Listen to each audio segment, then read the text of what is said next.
भाई आपने कभी अपनी सेल्फ रेस्पेक्ट की वजह से प्यार खोया है तो नेक्स्ट टाइम जब भी इश्क मोहब्बत और प्यार करना तो अपने बनाए रूल्स एंड रेगुलेशन से ही करना। I know everything is fair in love and war बोला जाता है, but nowadays everything is not fair in love and war, because self respect को खत्म करके प्यार करना बिल्कुल ऐसा ही होता है जैसे बिना ऑक्सीजन के जिंदा रहना, जो कि इम्पॉसिबल होता है। तो चलिए आज इसी सेल्फ रेस्पेक्ट की बात करते हैं। एक पर्टिकुलर रिलेशनशिप में इस सेल्फ रेस्पेक्ट वाले वर्ड की कितनी अहमियत होती है। देखिए सेल्फ रेस्पेक्ट ना एक टॉप प्रायोरिटी होनी चाहिए आपकी किसी भी पर्टिकुलर रिलेशनशिप में, क्योंकि गिरी हुई सेल्फ रेस्पेक्ट को बीच रिलेशनशिप में उठाना बहुत ही डिफिकल्ट चीज होती है। तो इसलिए शुरू से ही आप अपने सेल्फ रेस्पेक्ट को एक बनाए रखें। हाँ मैं मानता हूँ इश्क बहुत जरूरी है जिंदगी के लिए, पर यह जरूरी नहीं कि वो जिंदगी भर रहे। और इश्क को रखना, अपने सेल्फ रेस्पेक्ट को कॉम्प्रोमाइज करना सबसे बड़ी गलती है आज की जनरेशन में। चलो एक बात खुद से पूछो, क्या तुम्हें लगता है कि तुम अपने पार्टनर को खो दोगे if you go against their wishes, और तुम उन्हें हर्ट कर दोगे अगर तुम उनकी बात नहीं मानोगे?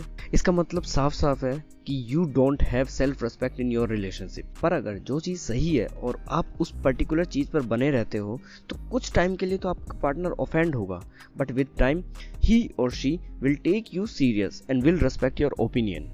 और कोई कोई पार्टनर ऐसे भी होते हैं कि उनको लगता है कि यार इसके जैसे तो मेरे को मिलेगा ही नहीं। यहीं से आपकी सेल्फ रेस्पेक्ट खत्म होना शुरू हो जाती है, जब आप अपने दिमाग में ये मान लेते हो कि इस पर्टिकुलर बंदे या बंदी के जैसे मुझे को कोई मिलेगा ही नहीं। तब आप अपने आप को इंफीरियर कैटेगरी में डाल देते हो और उस पर्टिकुलर पर्सन को सुपीरियर कैटेगरी में डाल देते हो। तो वो सामने वाला आपको फॉर ग्रांटेड लेने लगता है। जब आपका पार्टनर आपको फील कराता है लाइक यू आर स्टूपिड और डम हर बात पर, this is a clear sign that he और she trying to undermine you, dominant you. हर बार तुम्हें उन्हें प्लीज करना पड़ता है जस्ट उनका अटेंशन पाने के लिए। ये सब चीजें जो मैं आपको बता रहा हूँ, यहीं से सेल्फ रेस्पेक्ट खत्म होने की शुरुआत हो जाती है। तो समझ जाओ आप एक दलदल में हो, ऐसा दलदल जिससे निकलना बहुत मुश्किल है। कुछ लोग निकल पाते हैं वरना रिलेशनशिप ही खत्म होता है। होता क्या है, जब हम एक रोमांटिक रिलेशनशिप में होते हैं तो we start ignoring this little hints या फिर स्मॉल, जिसे बोलते हैं ना लिटिल थिंग्स, हम उसको इग्नोर करने लग जाते हैं। बस हम एक पॉजिटिव एस्पेक्ट पे फोकस करने लग जाते हैं कि यार एटलीस्ट सी कॉल्ड मी, चलो यार उसका एक मैसेज तो आया कम से कम। This is not what your love deserve, your love deserves more. ये जो मैंने ऊपर सारी चीजें बताई हैं, अगर इन चीजों में से आपको कुछ भी चीजें आपके रिलेशनशिप में हो रही हैं तो समझ जाइए कहीं ना कहीं आप सेल्फ रेस्पेक्ट से कॉम्प्रोमाइज कर रहे हो। तो अब मैं आपको बताऊंगा what happens when you lose self respect in particular relationship. तो उसके साइन क्या है?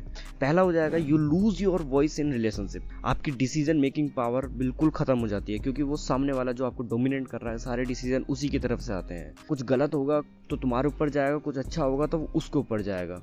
तो this is the first thing जो आप समझ जाइए कि आपकी सेल्फ रेस्पेक्ट बिल्कुल डाउन जा चुकी। Second point, you become a puppet. आप एकदम पपेट की तरह बन जाते हो। आपको कुछ नहीं करना, सिर्फ उन्हें अटेंशन देनी है। उधर से आए या ना आए, लव मिले ना मिले, अटेंशन मिले ना मिले, उनका कोई मतलब नहीं है उसमें। तुम्हें ऐसा बिलीव करा दिया जाता है कि तुम्हें कुछ नहीं मालूम है। Third point, every time you are blamed for the mishappening. कुछ भी अगर रिलेशनशिप में बिगड़ता है तो तुम ही जिम्मेदार हो उस चीज के, इतना तुम्हें डोमिनेट किया जाता है। Fourth point, love starts to crumble. आपको लगता है कि ठीक है मैं उसके लिए सब कुछ कर रहा हूँ, मैं पॉइंट आता है जहां आपको लगता है कि यार मैं ही सब कुछ कर रहा हूँ, उधर से कुछ नहीं हो रहा है। तो this is where love starts to crumble. तुम्हारा जो रिलेशनशिप है खत्म होने की कगार पे होता है। होता क्या है कि आपके पार्टनर को बिलीव होने लगता है कि ही और शी डिजर्व समथिंग बेटर, क्योंकि तुम एकदम डल हो चुके होते हो, तुम उसकी हर बात मान रहे होते हो, मतलब हाँ में हाँ मिलाना हर जगह। उसको लगता है कि पर्टिकुलर पार्टनर को क्या चाहिए होता है, ऐसा पार्टनर चाहिए होता है जो थोड़ा स्टैंड ले। और तुम बिल्कुल कंफ्यूजन में रहोगे, तुम कुछ भी बोलोगे वो तुम्हारे पार्टनर को हर्ट कर देगी। तो यहीं से हमारे पर्टिकुलर रिलेशनशिप का खात्मा होना या खत्म होना शुरू हो जाता है। और ये तो बहुत सिंपल है। Fifth point, low efforts from other sides. ठीक है ना, आपको दिखने लग जाता है कि आपकी प्रायोरिटी खत्म होती जा रही है, आपके लिए प्रायोरिटी खत्म होती जा रही है, आपके लिए एक अटेंशन जो होता है वो खत्म होता जा रहा है, आपको टाइम नहीं दिया जा रहा है, सारी चीजें ये होने लगती हैं। भाई जो लोग ये बोलते हैं कि प्रायोरिटी सिचुएशन के हिसाब से बदलती है, ठीक है बदलती है, बट कभी कभी जो इंसान दो रिलेशनशिप में रहते हैं ना, उनको पूरा शेड्यूल मालूम होता है, और कहीं भी वो शेड्यूल कॉम्प्रोमाइज होता है तो एक पर्टिकुलर पार्टनर को पता होता है कि उसके पास टाइम है। ऐसा नहीं है कि टाइम नहीं है, उसके पास है, बट ही और she doesn't want to give time to him. समझ रहे हो, मतलब वो टाइम नहीं देना चाहते, होते हुए भी टाइम नहीं देना चाहते, और टाइम है ही नहीं। दोनों बातों में बहुत डिफरेंस होता है, तो इसलिए बोलते हैं प्रायोरिटी मैटर्स।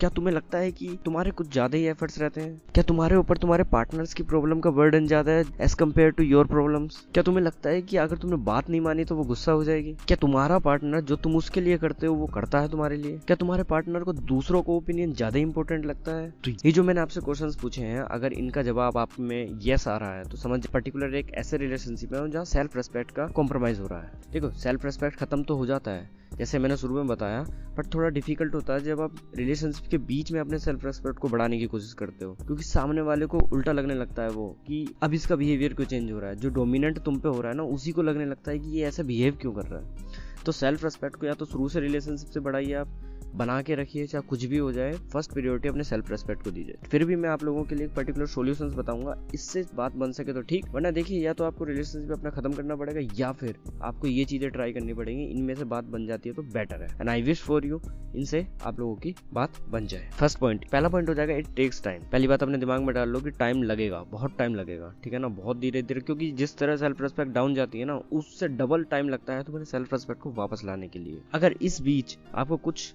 लोगों को खोना भी पड़े, ठीक है, सो बी इट, खोना तो पड़ेगा, ठीक है। तो सेल्फ रेस्पेक्ट में टाइम लगेगा, बस इस बात का याद रखना। ऐसे नहीं है कि आप एक महीने के अंदर ही सब कुछ कर दोगे, क्योंकि because this is A behavioural pattern. Second point, be ready for retaliation. जब तुम अपनी सेल्फ रेस्पेक्ट को वापस लाने की कोशिश करोगे ना, तो आपका जो पार्टनर होगा ना, जो आपको पहले से डोमिनेट कर रहा था, वो रिटेलिएट जरूर करेगा, क्योंकि उसको लगने लगा था कि कमांडिंग अथॉरिटी वही है। बट ऐसा नहीं है। जब आप चीजों को सुधारने की कोशिश करोगे तो आप कुछ चीजें इग्नोर भी करोगे और कुछ चीजें खुद कमांड भी करोगे, तो उसको वो परेशान करने लगेगी कि ये कैसे हो रहा है चेंज, इसको क्या हो गया है। तो उधर से रिटेलिएशन जरूर होगा, बट जो आपको सच में प्यार करता होगा, जो आपको सच में आपके साथ खुश होगा, वो आपके इस न्यू बिहेवियर को एक्सेप्ट करेगा। Third point, put your foot down. भाई सिंपल सी बात है कि कौन तुम्हें फॉर ग्रांटेड लेता है तभी पता चलेगा जब आप उस पर्टिकुलर पर्सन के सामने अपने लिए छोटे छोटे फेवर्स डालोगे। मैं ये नहीं बोल रहा कि बड़ा फेवर्स डाल दीजिए कि ये करके दिखा दो मुझे, ये दे दो या ये कर दो। छोटे छोटे फेवर्स डालिए, उसमें से अगर वो 2-3 फेवर्स में से एटलीस्ट 1-2 कर भी देता है तो आप समझ जाइए कि पर्टिकुलर जो सेल्फ रेस्पेक्ट है आपकी वापस आ सकती है।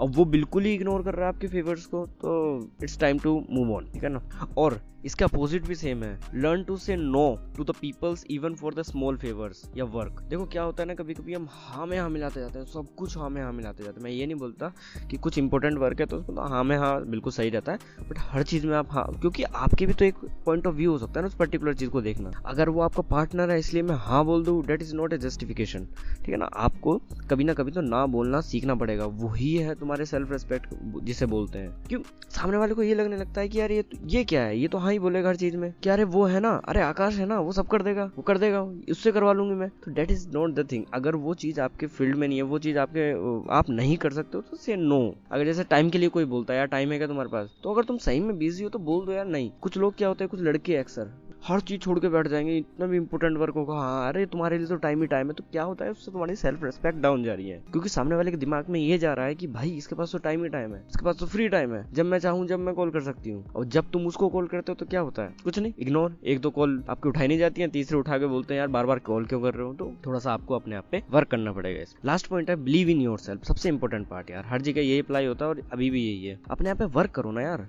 ठीक है ना। उनको ये नहीं बोल रहा कि मुझे कम टाइम दो, बट इतना टाइम मत दे दो कि उन्हें वो इरिटेट और उन्हें वो फॉर ग्रांटेड लगने लग जाए। उन्हें भी लगना चाहिए कि he is working on himself, ठीक है ना, वो अपने आप को इंप्रूव करने में लगा हुआ है। उनको ये लगना चाहिए, उससे एक स्पार्क मेंटेन रहता है पर्टिकुलर रिलेशनशिप में। अपनी स्किल्स को इंप्रूव कीजिए आप। तो that is the last point, कैसे आप अपने सेल्फ रेस्पेक्ट को इंक्रीज कर सकते हो। इस वीडियो में इतना ही, अगली वीडियो हम बनाएंगे टॉपिक पर्टिकुलर, किसी भी टॉपिक में आप लोगों से पूछ लूंगा। Thank you and have a nice day.